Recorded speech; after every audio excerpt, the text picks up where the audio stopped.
Going to run back. We do know that the mask that's rooted in place there, well, is rooted in place there, so it's not going to be able to follow them down here, but it was CC'd, and they do opt to kind of cleave this trash down. Looks like they keep two mobs CC'd on the corner. Rentari actually going down for 40k here. Immediately, the battle res comes up for them, but it's just a nightmare there. Noga going down as well. Wolf Disco dead as well, proccing that cheat death and finally dying off. Igloo barely able to hold on as Lizelle and Rentari desperately try to cleave down the remainder of those mobs, but I think it's just too little too late.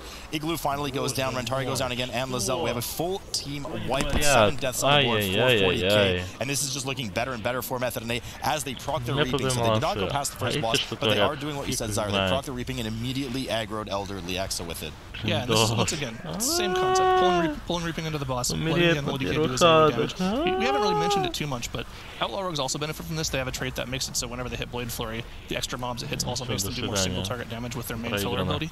But it's not quite as big as Unholy DKs. Now, on the side of 40k, we see them going down once again. Yeah, so I'm not sure. I mean, they certainly look like they were purposely dying. They were running into plumes and letting the Matrix. Да бля, это что? Как он дамажит 160к? What the fuck? This boss, very dangerous for the tank, essentially purely caster boss. If any of those blood bolts go through, it is a huge chunk of damage, especially in this tyrannical setting. Всё, они уже убили это. Warrior, of course, advantage here with that spell reflect. Occasionally, she will split between blood mirror. That blood mirror also casts those blood bolts, and they do an equivalent amount of damage to their primary target, hopefully the tank. In this case. So they have very well coordinated interrupts on this map. And that's just another one of the things in this dungeon. In addition to all the damage output, they can just grip the mob on top of the boss, and they can cleave it down nice and quickly. Что они творят? Ой, все, ГГ. 40k вообще на минус морали 100% сейчас. Они просто ни одного ада еще не убили. 6% трэша. На такой минус морали. Ой-ой-ой-ой-ой.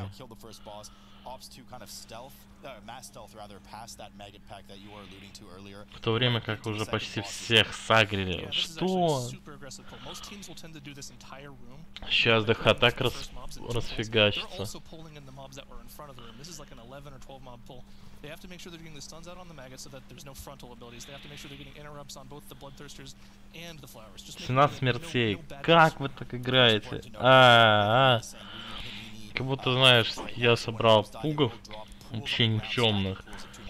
И они вот на первом трэше 17 смертей сделали. Как они победили первый вообще? Что у них 1-1 с методами. Как они победили? Now, some of the most dangerous mobs in this room are actually these blood swarmers that are both marked on the screen of Method NA. They fixate random players, doing a ton of damage to them, but also have an AoE silence cast damage that hits the group quite hard if not interrupted. Понимаю, сейчас, кстати, всех сагрят. Ну да, правильно, от этого надо прикол. Заебение. Блять, это что вообще было? Что я посмотрел вообще? Вот эти вот челики вообще такие донищи, блядь. Я так не играю, как они играют. Ужас, фу, блядь. Фу нахуй. Фу на вас.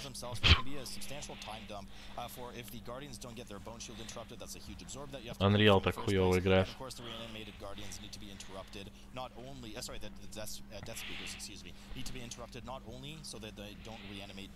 Еще одна пара будет 100% сегодня, еще и завтра будет еще. Уже сегодня, которые прошли. Сейчас полностью всех, да, пуля, да, всех. Вместе с этим. Ой-ой-ой-ой-ой. Сейчас столько урона ДК даст. Я вот 100% знаю, что сейчас столько урона прилетит от ДК. Должно. Только танк может умереть, если он не затупит. Ой-ой-ой-ой-ой-ой-ой-ой, методы.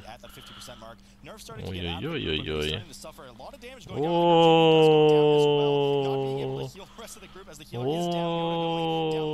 Ой.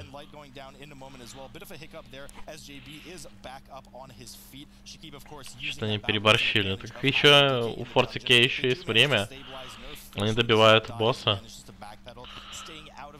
В принципе-то. А, не, нет шансов. Я думал, они полностью лайпнулись. Но тут нет. О, АБРов нету?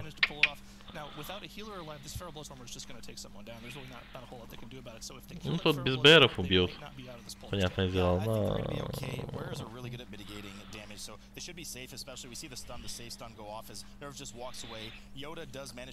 Фортикей никчемная. Как они вообще быстрее пробежали еще методы с такой игрой? Ой, там танк умер. Просто тоже дичь.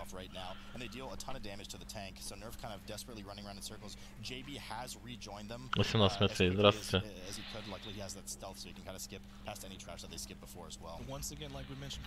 Ну что, без Геры? Риппинг вместе с боссом. Ну просто я не знаю, что они в демага вот под 260к. 260к, блин. И хил бегает, собирает. Я говорил, что эти, как его, Африки рулят. Ну, Африки, говорю, АДК, онхолики на трэше. Мне говорили, что я долбоёб. 270к, блядь, на трэше. Да, в соло цель так себе. И то, в соло цель тоже ничего дает.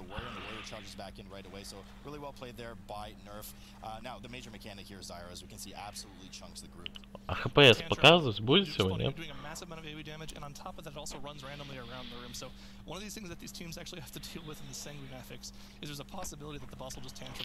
Фортикей тоже решили также убивать трэш, как и методы. Надо время как бы выигрывать обратно, но мне кажется, у них ТК так не допейсит.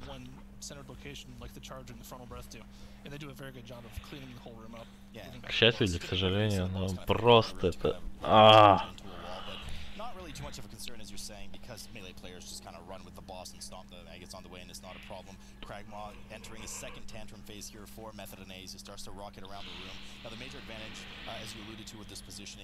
Ой, сейчас чувствую, в ключах начнется трэш. Насмотрится вот этих челиков. И такой трэш начнется. Huge pull here from 40k. They've managed to make up a bit of ground because of the hiccup that Method and they have, but still have a fair bit to make up. But that is a really daunting pull on 40k's side. Oh man, that looks like it's almost about the same. Одну не забрали. Ха! Все, умрут, 100%.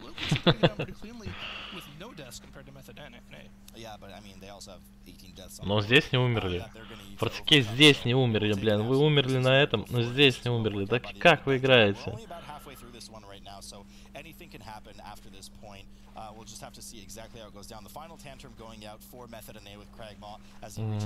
ГГшечка. Жалко, конечно, Фортикей, но... Ой, я забыл выбить чатик.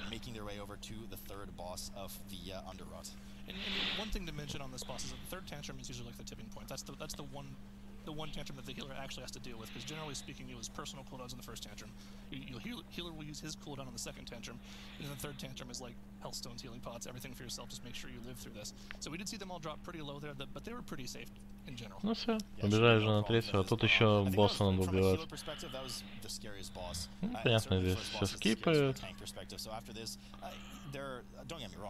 Ну, не все, типа, это не нужно. Не скипнули. Сразу же меточки, сразу же все. Анхолик, где ДПС? Анхолик, ты должен сейчас вот да, вот так вот ДПС. 130к. Здравствуйте.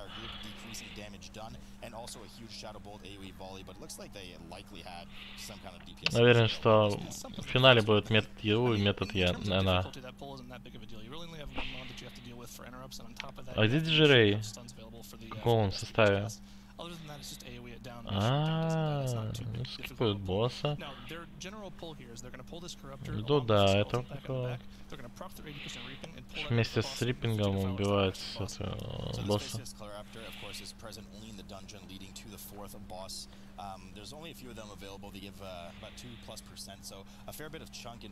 Ну, ДК. Он, наверное, держит бурсты на... Я понял. На риппинг. Otherwise, you just want to dodge the tentacles that he spawns on the ground. Make sure you don't get slapped in the face by them.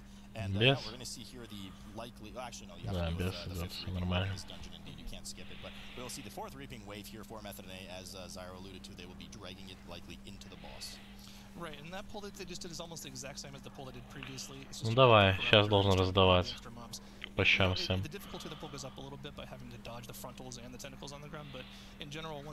Да, да, я так и говорил, что они будут вместе с боссом Рипа.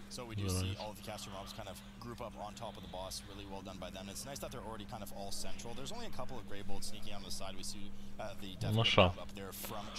Сейчас, конечно, опасное будет, что если будет лужа, и это...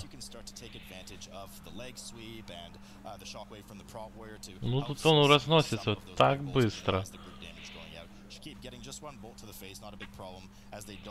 У них урона просто как у, не знаю кого, у диких.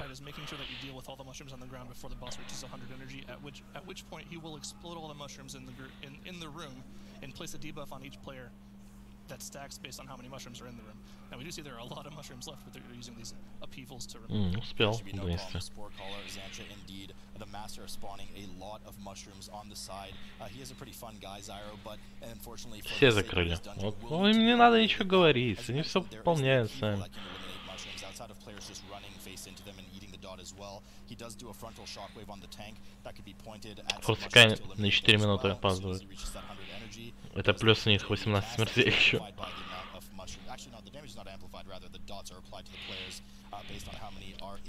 Ой, мне нос чешется.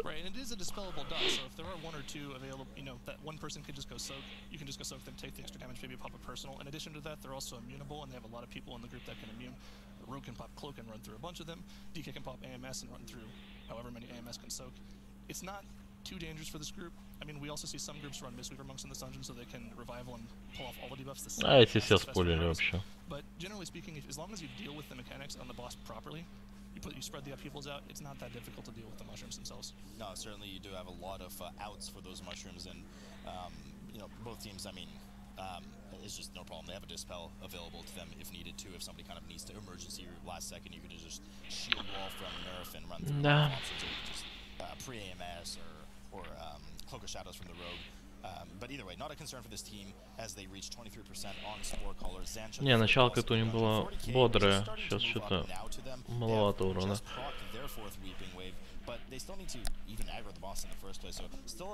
Ухо чешется. Блин, может пойти за шавухой сходить сегодня? Или бухнуть сходить купить? I don't know if they would have beat them using these strats in general, just because Method and Ace is so much more refined, so much more practiced. And it seems like it's a lot better, especially in the Tyrannical Affix, to use that Unholy DK damage for more boss damage instead of more trash damage. Yeah, no, right you are, Zyro. Xantra does go down, and there's only 9% да, left тупо на этот, как его, на одного босса остаются, и поэтому они проиграют. Тупо на одного босса. Даже если бы они уже быстрее шли, они все равно проиграют, потому что на 2 минуты у них меньше. Ну, на минуту, пускай будет. Они всех будут? Подожди, а как они будут сбивать косты? Ну, я про это говорю, что как они косты всем собьют. А, они того завейдили.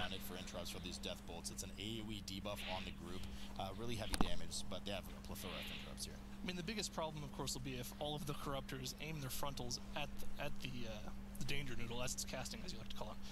But they didn't see that happen. They have so many knockbacks available for that. They have the druid knockback as well as Ring of Peace. So if a bad lineup does happen, if frontals wall casts are going off, they can just cancel them with their knockbacks. Oh, those danger noodles. Да, пойду меня за шавухой, наверное. Ну вам удачных просмотров. When all of them are casting their tentacles at the same time on the ground, that's why you see a lot of area being kited through here from the team, making sure to just move away. It's a bit difficult sometimes really to see which direction those tentacles are slapping in, so best to just avoid them entirely and move off to the edge. Now, once we hit that 100%, which you just did here, we are going to have the 5th wave of Reaping Blood, Zyro. We can't skip that one. No, you definitely can't skip this one because you have to kill those last 2 mobs before you get to the boss, and once you've killed the boss, there's no way back up to the rest of the dungeon, so you can't go back and proc your 5th Reaping wave. So, there's 2 different things I've seen people do here. when they kill those last 2 mobs, I've seen some groups meld the far mobs, but with an Unholy DK, they just want all of them to come down, and once again, Unholy DK, AoE with Reaping on the boss. This time with Lust. Now, because of the mob type that was killed for the final Reaping wave, there are a lot of Lost Souls, which are the more tanky mobs, not CCable, which cast this kind of massive AoE denial on the ground, and when they die, cast these green swirlies that if you get hit by, give you a 30-second debuff for a healing and damage done. So certainly not things you want to be getting hit by. So a lot of space is needed as well to deal with those. But once again, Shakib absolutely melts the mobs. Don't really have to worry for too long. And at this point, the name of the game is just to kind of keep the direction of the breath from this boss in somewhat of a constructed and structured manner to make sure that you can safely move around the room, because all those kind of puddles on the ground rise up into these spores, and when the spores are killed, the puddle goes back on the ground. So by keeping them coming from the same general area, it's easier to kite the boss around. And you might be wondering why the boss's health isn't going down as they're doing damage to him. This boss is a little bit different than a normal boss. So the boss has an energy bar. When the energy bar is filled to 100 energy, it spawns 2 blood adds. And each blood add you kill takes 16.6% of the boss's health, so 1/6 of the boss's health. So what you need to do is you need to get the boss to 100 energy 3 times, kill 3 sets of bloods, and then the boss dies.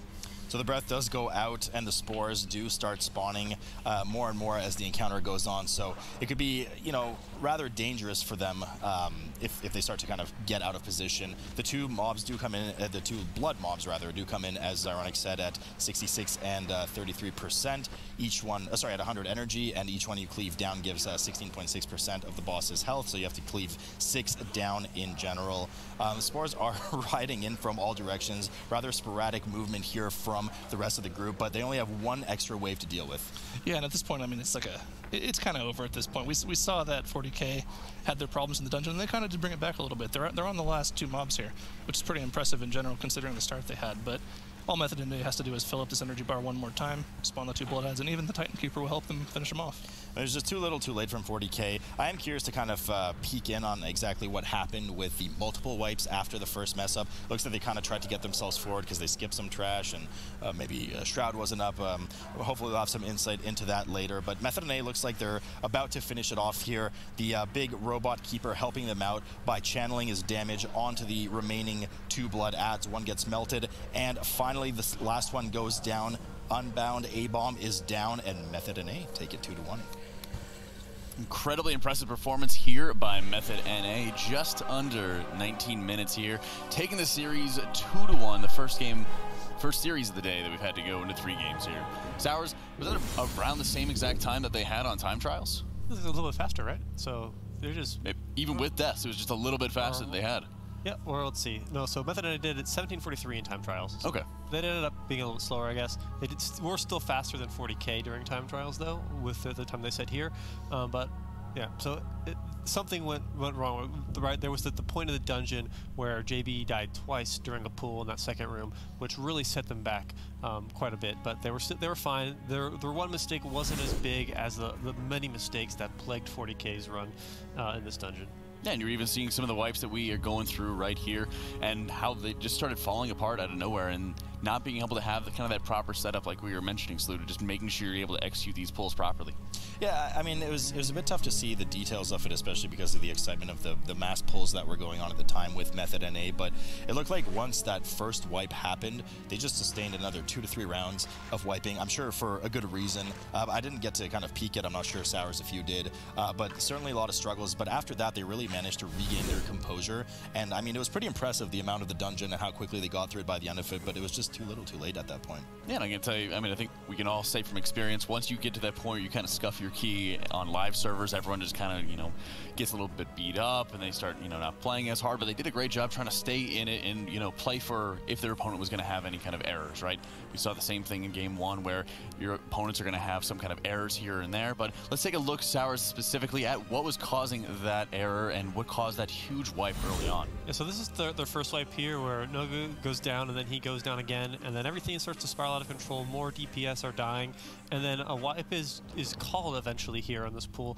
You'll see Rentari near the end of the pool is just going to go ahead and dip into Sanguine. You see, like, Warcry is happening, it's not going to kill him, but then all the rest of their team just runs into these Sanguine pools. They'll kill you very quickly, so they They call wipe, they wipe it up, they go, okay, we're going to go back in there again, we're going to be fine, and then I guess they face pull some mobs and they have a full wipe again. So just a series of unfortunate events at the start of the dungeon there, but calm, collected play after that, which almost got them back in the race. I think one of the biggest differences we saw in the pull patterns at the start of the dungeon, Method NA definitely pulled that first pack, so the first maggot plus the, what are they called? The matron? No, the small mobs.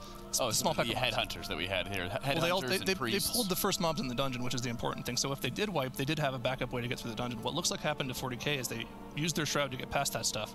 And once their shroud was on cooldown and they wiped, they were trying, if I had to guess, they were trying to get past that and pop their meld, and it just wasn't working out for them. Gotcha. Just not having the team execution that we were having here together. Now taking a look at the brackets here, 3 out of the 4 first games taken care of here. Method EU and Team Pualuka are waiting up there in the upper semis, while Method NA moves on and 40k drops down. Last series that has not been played yet is Abri Kedabra versus Copenhagen.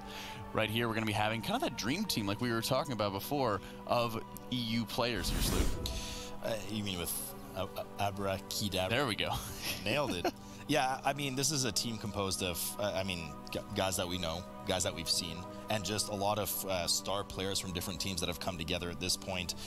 You know, and Sauer so well coined it yesterday. It's kind of like the EU All-Star team, if you will. Yeah, what we've seen out of, you know, some of the former competitors from not only PogChamp, but also from Shell's Angels here, you know, very dominant in a lot of their previous experiences here. So I'm very curious to see how they're going to be going up together. But right now, we're going to take a quick break before game number 4 of the day, Abra Kedabra versus Copenhagen here. If you'd like to vote on Twitch as to who you believe is going to win, hashtag ABR or hashtag COP. Be sure to vote in chat right now as we're going to be taking a quick break here. Great game out of 40k and Method NA, longest series that we had so far. Errors on the sides, simple mistakes happening here and there, but great to be able to see that longer 3-game series, and we'll see them again very soon. Next up, we have Abra Kedabra versus Copenhagen, starting it up with Waycrest. Don't go anywhere, guys.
Welcome back to the Mythic Dungeon International here, and if you'd like to be able to support the program and the players themselves, the Transmorpher beacons and Horde and Alliance fireworks are on sale for in-game toys.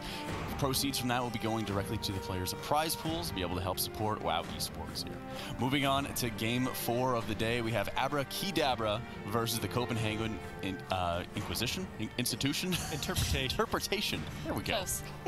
Now, Nagura, tell me a little bit about the Copenhagen Interpretation. We talked about how Abra Kedabra is this all-star team, but what about their opponents here? Yeah, so Copenhagen, they do have Gravity, which is a healer that I play with a lot on live servers. He did tell me that their 4 members were playing with each other a lot, and they actually managed to get the rank 2 overall rated.io score on the first season. And then they picked up Heruja, which actually played in Charles Angels. He won the last MDI as a DPS warrior, and now he's switched to tank. So now he's actually playing tank Proud Warrior. Yeah, at this point it looks like they're a team that's riding high and hasn't really met their gravity on live servers here, but now to see where they're going to be going as we go into the MDI, looking at this one. Game 1 going on to Waycrest Manor with Fortified, Bursting, and Necrotic. Salute, we've seen this run so far with other teams here. What are we going to be expecting out of both these matchups? I mean, it's just a lot of this. Waycrest is just, it's a dangerous combo right now with the Necrotic, the tight spaces for the tank. So it's going to be interesting to see. Part of the reason Method, they kind of went high risk, high reward, Method EU.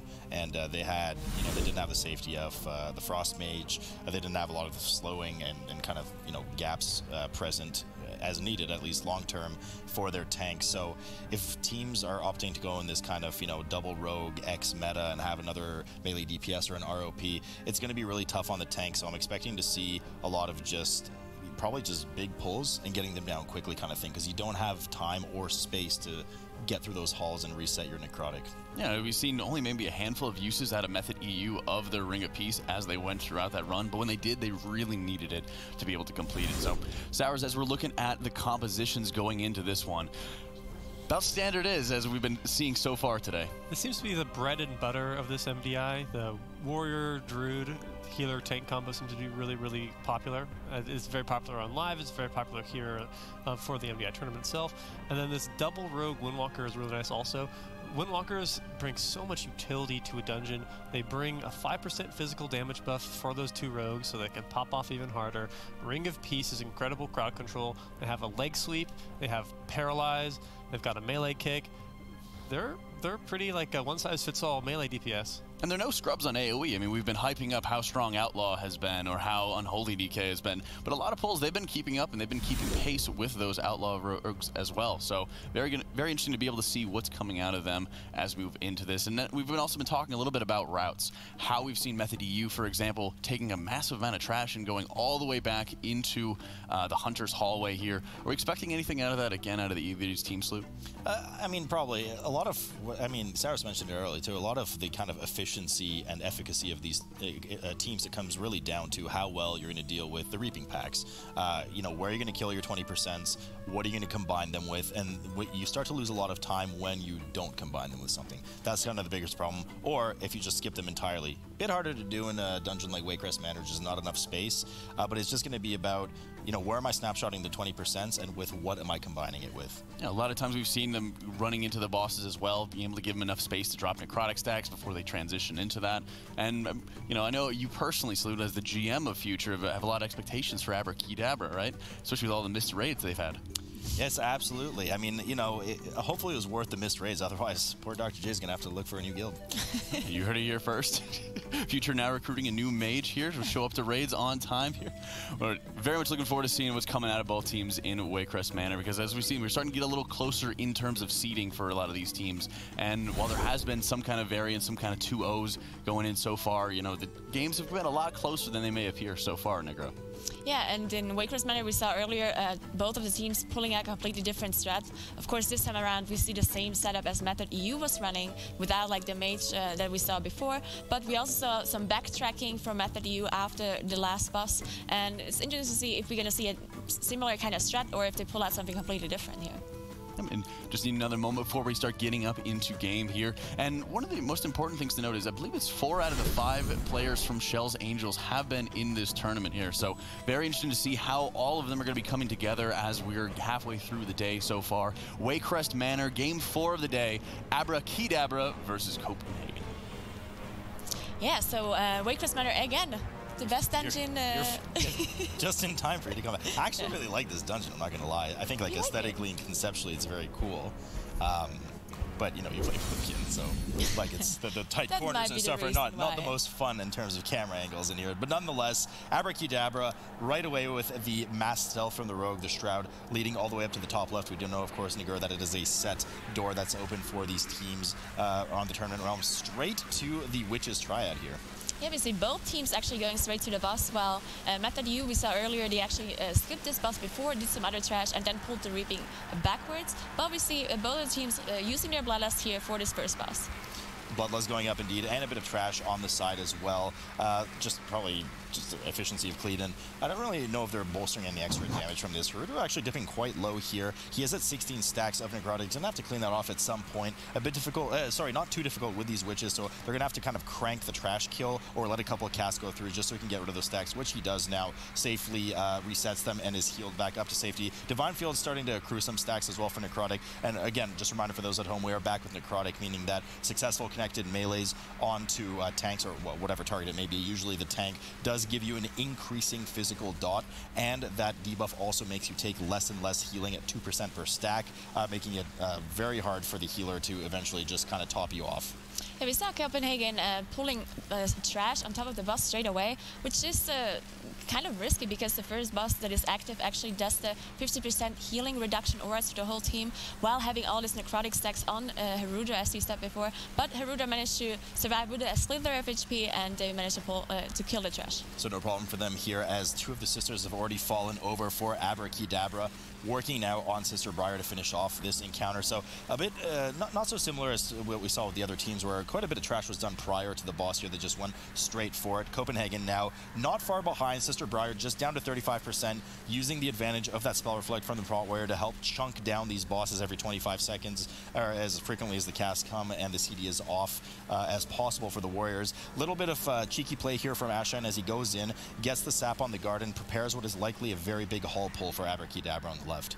Yeah, the good part about having two rogues, not only Shroud and damage, but they also have tricks, which is very good for them. They can stealth through, they can set them up, and they can tricks the tank and pull mobs backwards without them getting aggro, actually. So that's a really good thing to do as well. So Haruto now just backpedaling, or sorry, not backpedaling, but running back into the first room. That door is usually closed until you deal with the first boss, the Triad. Now that it's open, he returns back to grab the mobs that they stealth passed in the first place, bring them back together, and cleave everything down in one room. Not really the most dangerous pull coming out of Abracadabra. I thought they would actually have, you know, it looked like they were prepping for a big haul pull, but they just kind of dealt with that first 3-pack. Yeah, maybe they were scared about the Witch because, of course, we saw the Witch spawning here. It is a Rune Weaver, though, which is not super scary to deal with. Not many casts you need to interrupt there. But maybe they were, like we saw Copenhagen, for example, go backwards, pull all those mobs that don't actually do that much. But with bursting, it actually, all those big pulls are kind of difficult, because if bursting stacks up too high, it's going to be too difficult for the healers to heal up. Indeed, we get a good view of the back of Haruto as a Dwarf Warrior. Absolutely disgusting. But decided to run the Dwarf nonetheless. Of course, they have that excellent racials for, he's really actually probably running a Dark Iron Dwarf actually for the physical reduction, so a bit of advantage there, but doesn't have that Shadow Meld, which a lot of teams are really using to get out of combat. Not probably going to need it in this dungeon as much because they do have the double rogue and they can stealth past everything. Abracadabra just now backing up in the hallway. Divine Field getting a lot of damage. Nigur, we mentioned in the previous series, and you were here with me as well, this wing particularly is very lethal for the tank. You got the Shadow Cleaves coming up from the guards. You have the captains that just crush in the first place, and they can take so long to kill if you don't get the proper interrupts on their spirit shields as well. Yeah, and the guards actually have a frontal cleave as well, which is kind of difficult to deal with while you're kiting. So if the warrior is kiting the mobs around, if he switches direction, then the mobs will turn around and cleave in the other direction. So the melees have to be specifically careful here to not stand in front of this cleave. Well, that was kind of a close call on Divine Field there, dipping it out 10% health, not managing to reset his necrotic. Manages finally to kind of U-turn from the end of the hallway and rejoin the rest of the team and the remaining two captains. As we mentioned earlier, Spirited Defense well interrupted there, but they just took so long to kill. They have such a large amount of health. I think one of the two casts went through as well earlier, just making them just be incredibly tanky mobs. Now finally moving over to the what is technically the safe haven of the dungeon in terms of space, the courtyard, of course, where the soulbound Goliath awaits. We just saw Shine actually pull some of the dogs out of the courtyard on top of this big pull that they're doing here. We saw the tricks on Divine Field and Shine just popping his cooldown so he doesn't die while pulling the mobs back. That was a really good, well-played pull by Shine and by the rogues, just making use of this utility. So we do see these kind of small hound patrols around the outside. Not the most dangerous mobs in here, but they do add frequent stacks of necrotic, which is why they opted to kind of split the 2 patrols up, kill one, and then grab the other on top of this Thornshaper group. Now, Thornshapers have a lot of casts, as we mentioned earlier, that do need to be interrupted, including the effigy heal that they have that will heal those little wicker men to full health, and those guys pack quite a punch. Effigy reconstruction, there it is. More importantly, though, they have that soul cast as well. If that goes off, the mob is then buffed, and once it dies, it transfers a 5-stack of a pretty substantial haste and damage buff to other nearby enemies. Yeah, it can be very scary, especially because it jumps around on death. So it can be scary if one goes through and you kill him up, then it's not down because it jumps around on the next mob. So it's going to be very scary for the tank and if any casts on the group go through as well. And we see, as you said, the Night Elf, it's not needed so much, Shadow Melt, in this dungeon, because usually you use it for skipping the reaping, right? But skipping reaping in this dungeon is so much more difficult because everything is just so condensed. So even if you manage to Shadow Melt the reaping away, you might have to go backwards and you pull them off because they have such a big aggro range. No problem here for Divine Field as he kites around in circles, trying to drop his 18 stack of Necrotic. Copenhagen taking it a bit slower as well as they just now start to move into the open courtyard area. Though the trash percentage is pretty similar, so they opted to kill some more of the trash, including grabbing those first 7 mobs that they skipped at the beginning of the dungeon. So not too much trash percentage difference between the 2 groups, but Abracadabra, in terms of at least raw progression through the dungeon, is a bit further, opening up the room for the second boss soon.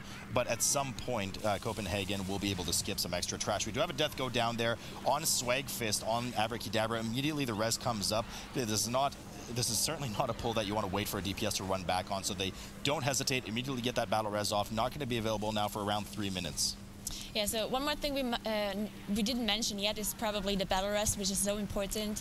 That's why we see so many druids, because of the rest of the composition, right? We don't have the Blood Decays anymore like we used to see in the past. Now we have Prot Warriors without the battle rests and those triple melee who don't have a battle rest either. So you need your battle rest on your healer, else if you have someone die, there's no way of getting them back up, because engineering is not an option on the tournament realm. Yeah, it's honestly is quite scary. And I mean, the healer can easily just get gibbed by something. Really fortunate lightning placement there for the team. As the fire goes down, they're able to kind of kite those mobs in, as we see Harudra do here, getting increased damage on those mobs from the fire that spawns. Now that fire, if I'm not mistaken, of course only applies to the courtyard mobs themselves. You can't drag the rest of the dungeon in here and cleave it down with that fire, but a nice little bonus and fortunate positioning there for Copenhagen, as Soulbound Goliath has now been aggroed for Abracadabra. I'm gonna scold Jay for that name. I hate it. Abracadabra, Soulbound Goliath, everyone's favorite Wicker Man, has been pulled. Yeah, so the last time we actually saw them, we saw Method AU not drag the boss into the fire. They actually just tanked the boss all the way through until the end. We will see if both of those teams are going to do the same. But they're actually really close, both those groups. Both are pulling the boss very soon after this mini-boss is done. So Copenhagen a little bit behind, but it is still close. But Copenhagen dealing now with their second round of reaping, something that Abracadabra has not dealt with yet. They're hovering around that 1% mark right before. We do have a death go down for Gravity, who, as you mentioned earlier, has no battle rest. So you see that immediate release come up from him as he's probably just kitty sprinting back as quickly as possible to get back into the action. Harudra goes down as well, just by virtue of the necrotic dots on top of him. The rogues scrambling around trying to get as much damage as they can, but they need to start kiting around. But also the grave bolts are just going out in random directions. So an absolute mess here for Copenhagen.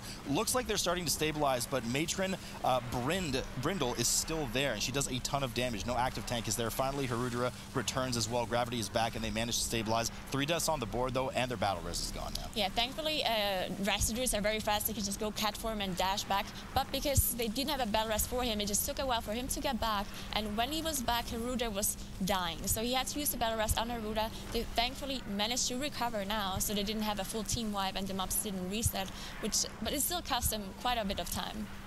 Yeah, I mean, arguably there might still be, maybe not actually. I was going to say they'll still be a bit ahead. They've dealt with the Reaping, but Reaping, and we've talked about it. Reaping is something you can very efficiently pull into something. They kind of dealt with Reaping almost separately, plus Matron Brindle here. But now she's dead. The Reaping's dead too, but I think they could have maybe made a bit more efficiency out of it. Abracadabra is now down Soulbound Goliath, the Wicker Man boss, and has moved into the hall, getting ready to proc their Reaping. So they're probably going to have their second Reaping with a ton of mobs from the hall. Definitely. They're only missing 1%, so a couple of mobs here that are going to die are going to proc the Reaping. Now they have to be careful with bursting here because there's so many small HP mobs, and on top of the Reaping ads, you might not see exactly which are Reaping mobs and which are real mobs, because of course the Reaping mobs ignore all the affixes except Skittish, of course, so they don't proc the bursting. So we do see a lot of damage going out on Divine Field as he starts to kite away immediately. Now, remember, they don't have the support of a Frost Mage or anything, and Prot Warriors, of course, innately themselves are not the best at kiting. I mean, they can leap away quickly and get some clever charges in, but for the most part, that's a lot of damage coming in. Elsarat getting a ton of damage as well. A lot of those Reaping stacks going off, so that means there's a lot of mobs mailing him from the Reaping pack as Divine Field frantically charges around, trying to help interrupt the Grave Bolts and not get too much damage. Finally, the Dispel comes out from Elsarat on Divine Field as well. Dot drops off, and they do manage to clean up the rest of this pack. So Soulbound Goliath, I felt like it just blinked. It's already at 35% for Copenhagen. Yeah, so I also had a lot of debuffs from this Reaping, from the Reaping mobs. Now the difficulty when Reaping spawns is, of course, the only person who is going to have aggro is the healer because of healing aggro, because of course they spawn from very far away, meaning that you can't damage them. So once the Reaping ads spawn, they will have immediately aggro on the healer, and every single melee attack is going to apply this magic debuff that stacks up and does a lot of damage. Now the healer can choose to dispel himself, but once the tank grabs aggro and you have cooldown on your dispel, you're not going to be able to dispel the tank. So usually you have to try to stand on top of the tank or very close to the tank, so you as a healer don't get too many stacks, so you actually can save the dispel for the tank. Yeah, so a bit of a sketchy situation here as Swagfist, excuse me, does go down again for Abracadabra. They do have a Battle Res available, but Divine Field's suffering a lot of damage right now, so they might need to hold on and gamble on using it on him instead. Swagfist is not released yet, nor has he been Battle Res. Dr. J as well dipping quite low, Ashen dipping quite low, so a lot of damage coming out. Now, when I think about necrotic and tight spaces and danger in this dungeon, this is the hallway I think about. Yes. The other hallway has a lot of dangerous tank mobs with the captains, but not a lot of mob density. But because of the high mob density in this hall with the maggots, makes it very dangerous, especially because they keep respawning, especially if an infest cast gets missed. So a lot of ways to keep accruing those necrotic stacks. It makes it quite dangerous. Yeah, we see on Copenhagen side, they choose to pull the mobs out in the courtyard, so we just have more space to cat, as you see here, Rudra catting the mobs already. Now, of course, pulling the mobs out will cost you more time, right? If you just go in, you tank them where they are, and everyone jumps in, and you like blow them up before the tank dies, that's obviously more efficient, but it is way more risky, and of course we see Copenhagen just playing the safe round. That bursting damage though, yeah. Really chunking the group down. Let's not forget we are in bursting here. Every time a mob dies, it applies a 4-second 2-tick dot to the group, and that can stack the more you kill. So you want to really time your kills together, or you might have to just hold off damage so the healer can catch up, let the dot drop off, and then keep going. Haruder kind of in an unstable state, hasn't really been healed above 50% and keeps getting those necrotic stacks, but looks like they finally stabilized by killing the group off. Abracadabra, of course, just pulling the rest of the hallway perfectly at 59% right now. Has not yet procced their third Reaping, but looks like they will do so here. Yeah, so they actually saved their Bloodlust Abracadabra, so they might proc the Reaping and actually pull the Reaping on top of the boss. And there we go, there's a Bloodlust pop by Abracadabra. So this is actually a pretty big pull, so they're not doing it with the boss, certainly with Raul in the next room, but well-used line of sight, kind of, not really tricks, but I suppose techniques here, making sure to constantly dip around the corner, because some of the mobs they pulled here, it's actually the pack, that method that you wiped on earlier, are quite dangerous, and they are ranged, a lot of them, kind of hunter-style mobs, if you will, so physical ranged, really a pain in the butt to get in the group without a grip or bump, because you can't interrupt them, they're just physical ranged mobs. They kind of group them all together, use the corner to their advantage to make sure that they all come together and are getting ready for the Reaping pack that has already spawned. It has finally reached them because there were some left in the courtyard as well, cleaving everything down. I guess they're going to do probably a smaller pull in Rawl's room because they're not going to have Bloodlust available now. So we actually see Gravity dying on Copenhagen's side. He immediately releases Buzz because they do not have a Battle Rest for him, and we see another Rogue dying. So this pull, I think it was the bursting that they had stacked up too high. They did a pretty significant big pull, and we saw Gravity just dying, getting too many bolts from the ranged spirits, and just the bursting on top of that just kill him. Yeah, I mean, there's a lot of damage that goes out, but not even on the tank. It's all the spits from the maggots that affect random players as well. So heavy dots all over the place, both rogues not having cheat death available to them. Harudra barely hanging on. Finally, Gravity manages to come back. And of course, we see that large Lost Soul mob, which is the Reaping mob of the Matron ad that we had earlier. We do know that Reaping mobs spawn with 50% of the original HP of the mob, so that one's going to take a while to cleave down. Yeah, so usually when Reaping spawns, a lot of people think it's very important to kill the small mobs first, but it's actually way more important to kill the high HP mobs first, because you're going to have to kill them anyway. So if the small ones survive 1 or 2 seconds longer, it's not as important as focus damaging the big Reaping mobs and the big like mini boss Reaping mobs and so on. Ooh, Harudra dies. Nothing else to say. Nice. He pulls all the mobs to the side. I'm not sure if that was an intentional pull or not. It seemed kind of weird because the group kind of didn't really interact with him until he was in the corner. Nonetheless, everything is aggroed and running towards them. Harudra is back, released from the beginning of the instance. Warriors have fairly solid burst mobility, so back in he comes, grabs all of the mobs that kind of detrimented him in the corner, and they manage to cleave them down to clean out Rawl's room. Now, the difficulty in this room about pulling extra trash, especially as we see Abracadabra now pulling Rawl, is that we do have this necrotic affix. This boss is immobile and also spawns extra adds. So it's almost important for the, depending on how quickly they die, it's almost important for the tank not to get aggro on the little green goos that he spawns. They don't really melee very hard, but they do keep adding extra necrotic. And the time when the tank is trying to drop necrotic during this frontal phase here on Rawl, if you have the little adds hitting you as well, you're never going to get rid of it. So likely he's just going to let those adds go onto the melee. Yeah, so we also see the last reap, or the second last Reaping getting popped here by Abracadabra on the boss. Now, one difficulty is that the tank can actually go out of range of this boss because he's stationary, and if the tank is not in range, then he will cast Consume Magic, which is a big AoE on the whole group. So Divine Field is trying to pick up all the mobs here, all the Reaping mobs that spawn, and of course we see Elstrad trying to be as close as possible so all the mobs stack up on him. A lot of damage coming in from bursting here for Copenhagen. They do manage to stabilize it and finally enter Rawl's room as well. They're at 75% on the trash. Abracadabra has, as you mentioned, dealt with what is actually probably their last Reaping pack that they're going to deal with. They're going to probably spawn that 100% after they deal with Gorak Tool, the final boss of the dungeon. Copenhagen now aggroing Rawl as well upstairs, 5% behind the trash count of Rawl, but also 4 deaths behind at this point. 20 seconds is a lot in these competitions. Definitely.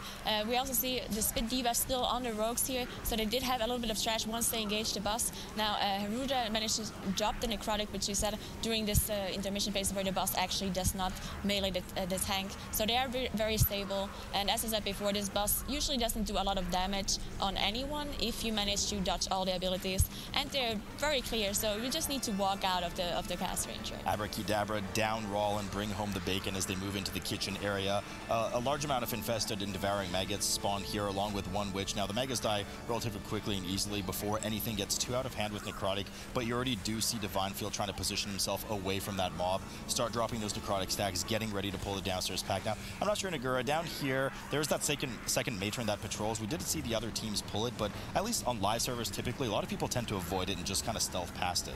Yeah, we saw Method EU earlier pull it as well, but we see them actually here pull 2 of the witches together. There's one Shaper and one Room Weaver, which of course needs to be interrupted and dealt with, but with so many interrupts and like a triple melee setup, they should be able to do so. And the last time we saw a Method EU actually pulling the trash from the next room back to this area to be able to like have more space and kite it better, which we might see again from Abracadabra here.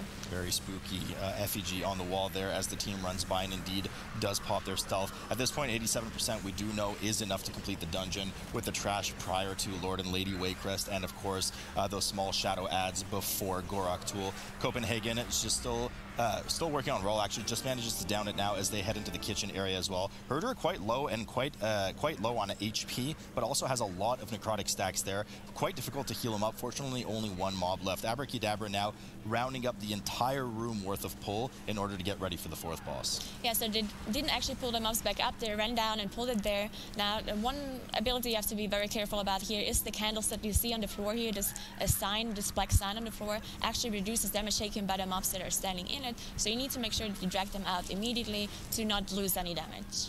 Indeed, as they do just that. It is a bit irritating sometimes too, because these are caster mobs, so sometimes they kind of just sit there and cast when the the candles go down. I know it from personal experience, but nonetheless, they do manage to rifle through that trash, getting ready in just a moment to pull Lord Waycrest. Now, once again, a particularly advantageous boss for Protware, as they are able to spell reflect that frontal that he does, which chunks him for a large amount of damage. Just to remind you, if you're just tuning in now for the mechanics of this boss, Lord Waycrest does have kind of multi-phase. You get him several times down to 20% HP. Every time that happens, Lady Waycrest, which is kind of across the tear there, siphons some of her health back into him, and he restarts at 100%.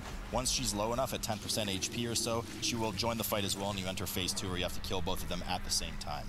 Yeah, we just saw this ability, the debuff, Disease, that got added on Elstrad, respawns a circle around you, and after a while, it will explode and leave a pool behind. Now, I did say earlier that it is a disease, so it's not dispellable by a Resto Druid, but it is dispellable by the Monk. Now, we didn't see Swagfist dispel it because it is a global and it costs him damage, so it's probably better to just leave it on Elstrad and let him deal with it. DPS brain. Copenhagen just dealing with that same trash pull prior to engaging the Waycrest undead couple, I suppose. Lady Waycrest has now joined the fight, as Lord Waycrest is healed to 100% for the final time for Abracadabra on the main screen here. It's always the smart idea, the good idea to kill Lord Waycrest first. He has an increasing damage buff throughout the fight, starts to hit the tank quite hard by the end of it, so best to just get rid of him. She really doesn't do much, just has a cast that 2 melee need to interrupt, as its frequency is usually 7 to 9 second recast. And he also has less HP, even though it looks like he has more because his HP is full on 100%, but Lady Waycrest actually does have more HP, even though it looks like she has less. So it's still better to just go on Lord Waycrest first, get him out of the way, and then just deal with Lady by yourself. You know, do what they're doing and cleave both of them at the exact same time. As Lady Waycrest reaches 1% HP, Lord Waycrest is about to fall as well. Almost perfect timing for the two bosses, as they actually quite perfect timing as the two bosses go down. They immediately sprint through the hallway. There's a bit of localization and RP needed for those little shadow ads to come in where they're grouped up, so they immediately sprint past them and likely Night Elf and Shadow Meld to get rid of that aggro immediately. I keep saying immediately, but they get on Gorak Tool right away, interrupt his Darkened Lightning. Afterwards, they will go back to those Shadow Ads to finish up their percent and skip that last Reaping Pack. Yeah, so we see different strats here coming out of all the teams, which is very interesting to see. So there's probably not going to be any backtracking from Abracadabra. They're just going to go and pull those Shadow Ads, as he said. They might actually even pull them while the boss is going on. So maybe we see the healer Elstrad go back up and pull them. Of course, that is very difficult to do because they do jump around, and the boss also has AoE damage on their group. So we'll see if they want to risk it or not, or if they just wait until the boss dies and then go back and kill the trash safely. Could be high risk, high reward. I mean, at this point, well, they might not know it, of course, unless somebody's kind of peeping the stream, which probably they are. So they have a good idea that they're ahead at this point, I would guess, at least.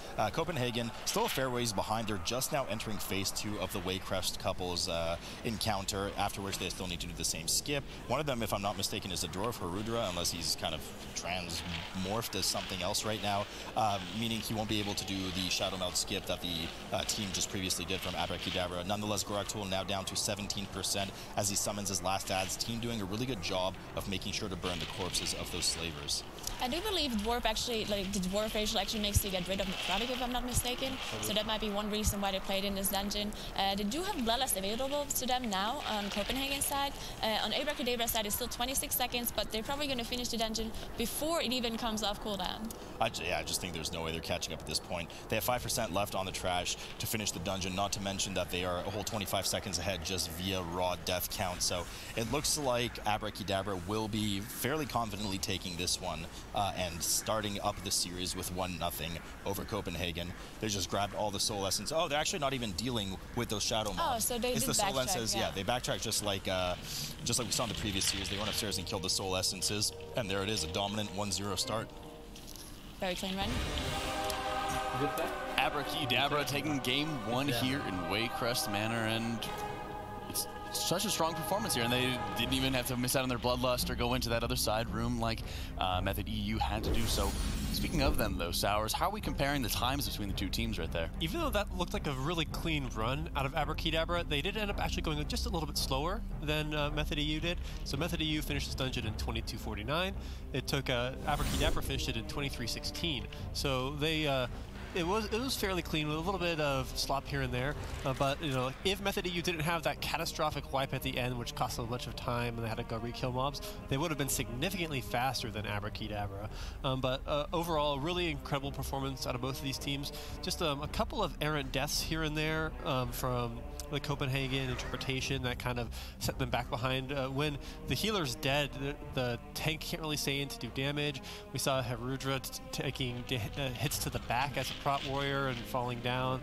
And it was just, you know, these things didn't look very good, and this fell further and further behind because of these simple mistakes, and just kept on happening over and over again. Yeah, and many times we've seen